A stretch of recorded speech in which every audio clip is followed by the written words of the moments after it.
Yes sir. Present Indian situation को ध्यान में लेते हुए भारत सरकार यानी गुजरात सरकार द्वारा जो सूचना के हिसाब से और हमारे सीनियर अधिकारी के मार्गदर्शन में इलीगल इमिग्रेंट्स के अगेंस्ट में हम एटीएस गुजरात ने कामगिरी शुरू किया था। उसी दौरान हमारे पीआई वीरेंद्र वाघेला साहब को एक बातमी मिली थी कि एक बांग्लादेशी सिटीजन जिसका नाम है राना सरकार उर्फे मोहम्मद दीदारुल आलम के साथ रूबियोल इस्लाम और शोएब कुरैशी करके तीन मिलके यहाँ बांग्लादेशी का पासपोर्ट बना के उनको इलीगली इंडिया में रहने का सुविधा प्राप्त कर पा रहे हैं। उसी हिसाब से उसका आधार पे हमने एक टीम बनाया जिसका नेतृत्व डीवाईएसपी विजित विजित परमार ने किया था। उसके अंडर पीआई वीरेंद्र वाघेला साहब, पीआई विजय बरवाड़, पीएसआई राहुल गरचर, पीआई हमारा मयंक जाला, पीआर परेश वसावा, जिग्नेश वर्मोरा के साथ हमने प्राथमिक तपास किया। उसके बाद हमने 12 तारीख मतलब परसों कल को हमने रेड किया था राणा सरकार के मोबाइल शॉप के अंदर, जिसके दौरान हमको ये उसका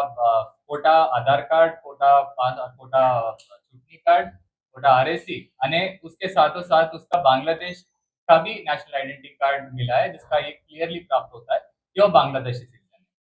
उसके उसके बाद हमने शोएब कुरैशी जिसका एक शॉप है अल कुरैशी करके, जिसके अंदर हमने रेड किया, जिसमें से हमको 2240 सर्टिफिकेट मिला, जिसके आधार पे फोर्ड नकल मिला, जिससे हमको फोर्ज आधार कार्ड बनाने का सुविधा मिलती है। उसके अलावा उसके कंप्यूटर से बहुत 300 से ज्यादा खोटा आधार कार्ड बनाने के लिए सर्टिफिकेट, 300 से ज्यादा पैन कार्ड, बर्थ सर्टिफिकेट, ऐसे बहुत सारे सर्टिफिकेट जो फेक फोर्ज डॉक्यूमेंट्स हमको प्राप्त हुए। तो इन्वेस्टिगेशन में हमको प्रिलिमिनरी इन्वेस्टिगेशन में ये हमको पता चला कि राना सरकार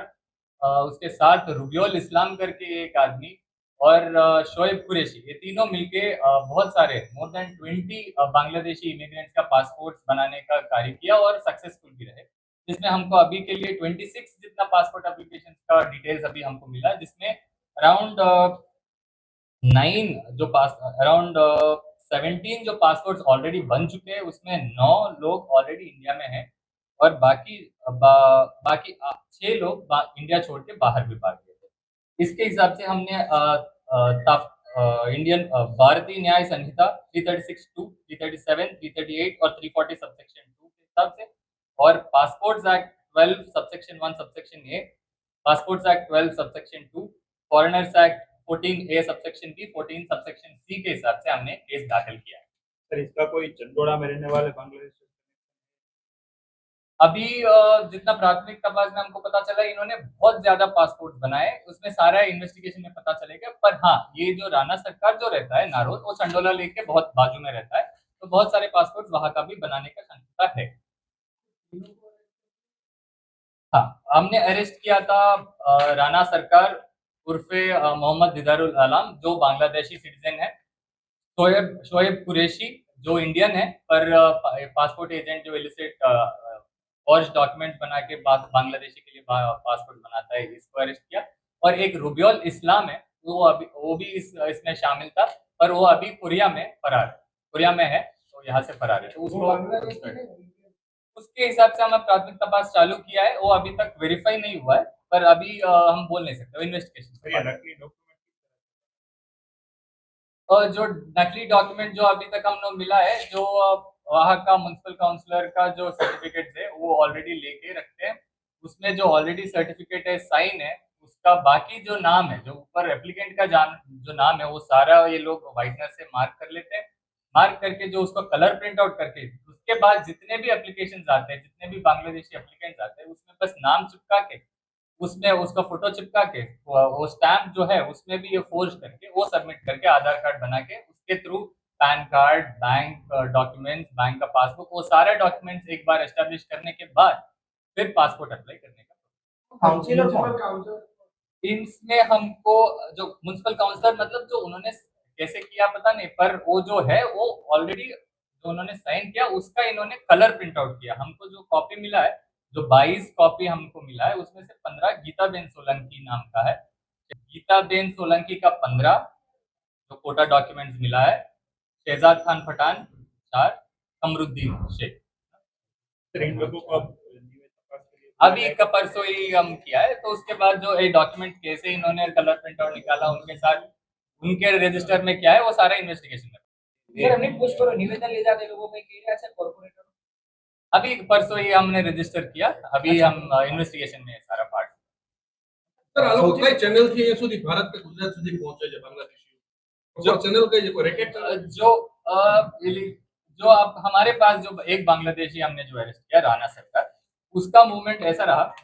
वो 2012 में बांग्लादेश से वेस्ट बंगाल के फॉरेस्ट बॉर्डर से आया था। 2012 के बाद वो वहां से सिलीगुड़ी से हावड़ा गया, हावड़ा से तमिलनाडु, तमिलनाडु में बैंगलोर, बैंगलोर में थोड़ी देर वो टेक्सटाइल में काम किया था, टेक्सटाइल बिजनेस में, वहां से वो मुंबई आया, मुंबई से अहमदाबाद, अहमदाबाद में 2018 में इन्होंने आधार कार्ड, पैन कार्ड, चुटनी कार्ड ये सारा बना के उसके बाद वहां से शॉप रख के वहां से काम कर ये अलग अलग आदमी से अलग अलग रिक्का है, थोड़ा डॉक्यूमेंट उनसे मिला है, पर प्राथमिक में ये 10 से 30 तक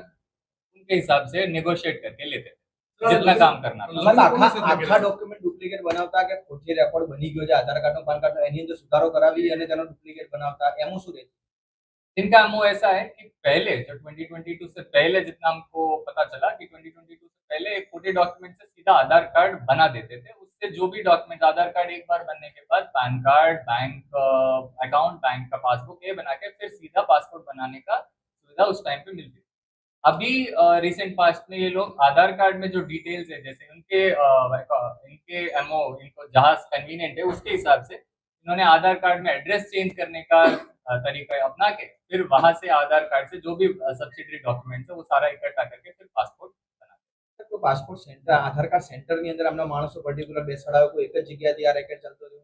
वो सारे इन्वेस्टिगेशन का अभी सारे डेटा है, क्योंकि डेटा थोड़ा वॉल्यूमनेस है, थोड़ा बड़ा है, तो उसमें से अगर कोई पैटर्न निकलता है उस दिशा में हम